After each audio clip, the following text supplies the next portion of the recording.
Why, hello, everyone. Wow, you are all so gigantic. I mean, your heads could not be any bigger. And I see you.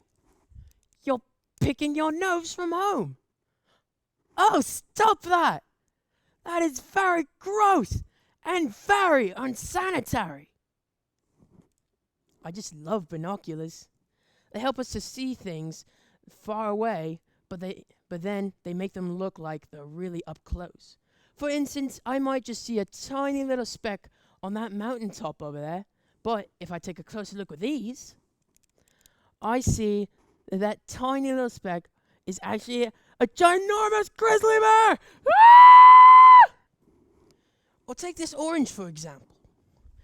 With these, I can see tiny little specks formed from the moment that this orange blossomed into a delicious, juicy, yummy treat.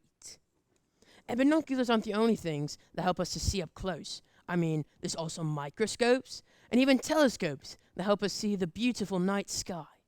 They help us to focus. They help us take a closer look. Ooh! And that reminds me, this month we are putting our focus on something you actually can't see. I'm talking about your faith. Faith is trusting in what you can't see because of what you can see. I just love oranges.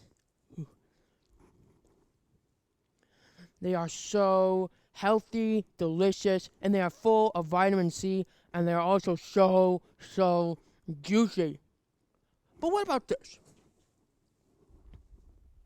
What is it? I mean, have you ever accidentally been eating an orange and then take a bite out of this?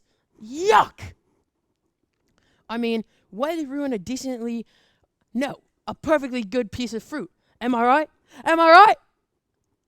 No! I am not right.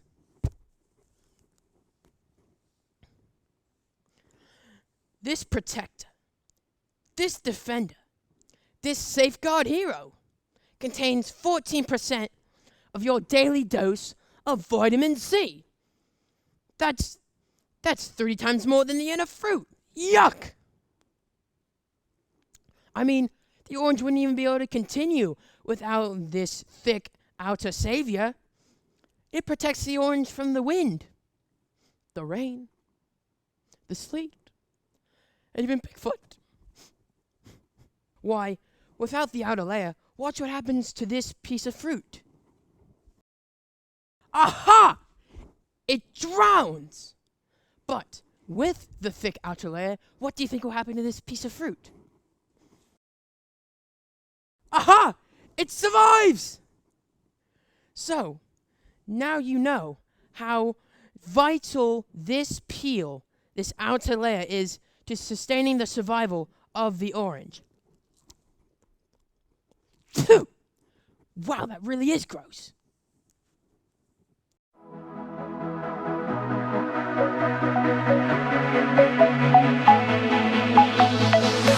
Feel the wonder, say his name, watch the darkness slip away, put your power on display, say goodbye to fear and shame. We won't stop coming after you, we won't move until you move. Come and do what only you can do, come and do what only you can do.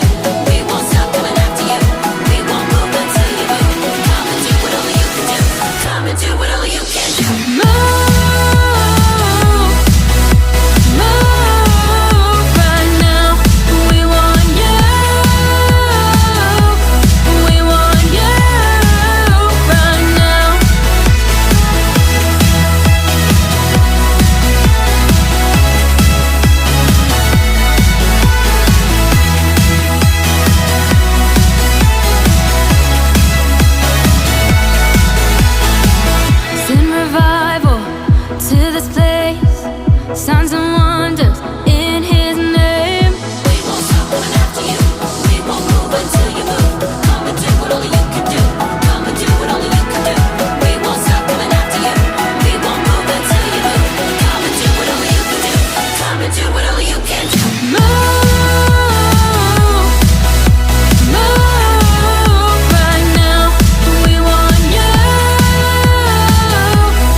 The Bible. It's 66 books of history, stories, letters, and poetry that fit together to form God's one big story.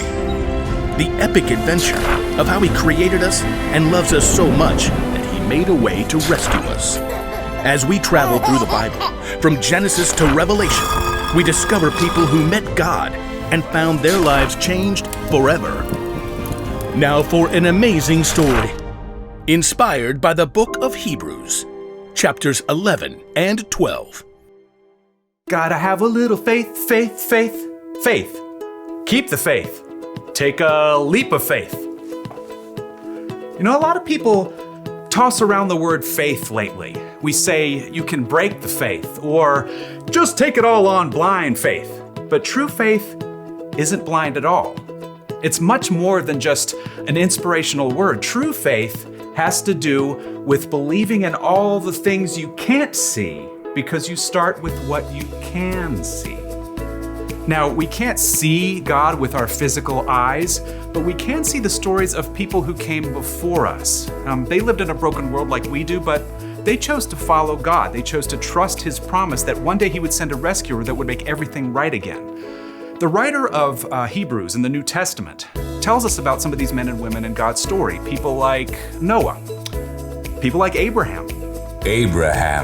When God called Abraham, he was already getting old. He and his wife Sarah didn't have kids. Leave your country and your people.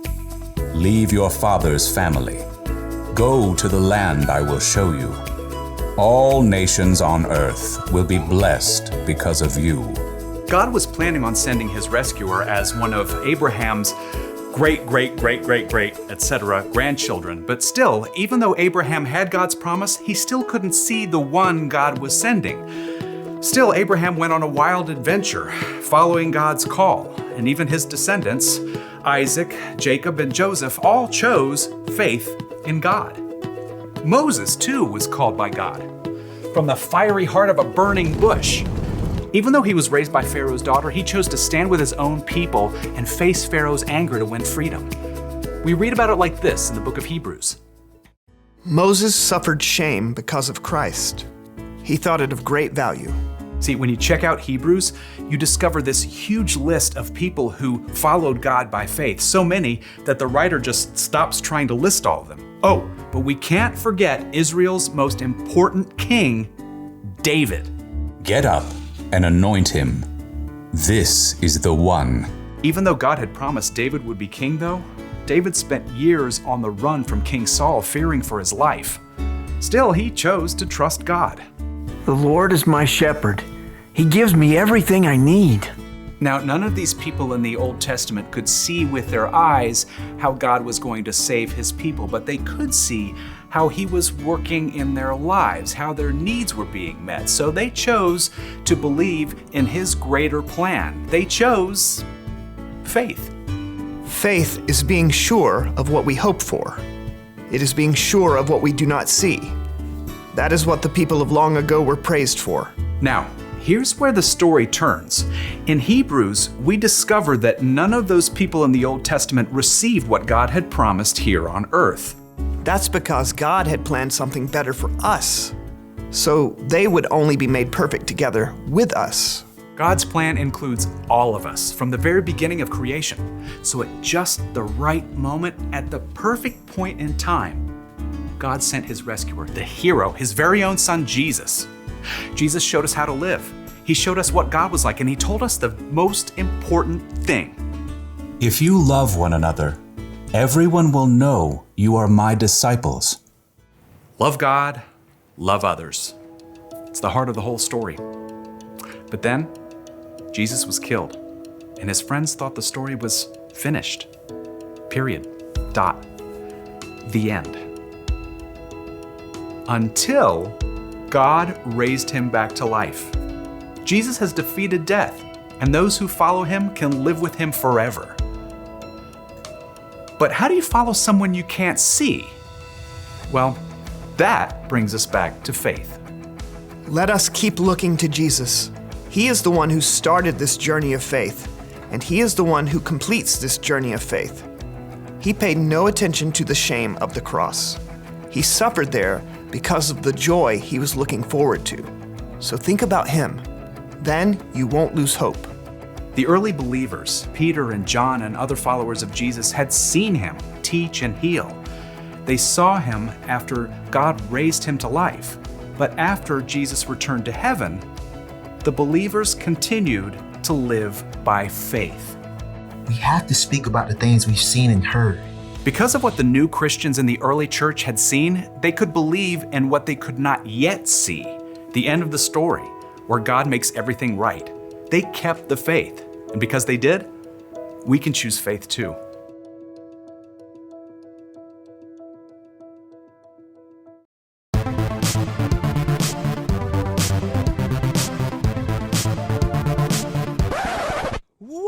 Wait. We are not done here. You thought I was done for the day, didn't you? Well, I'm not. I love oranges so much that I found one more experiment that we can do. I'm going to take this orange and blow it up into a balloon.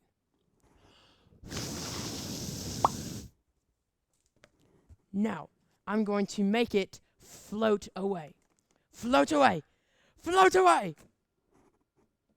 Amazing!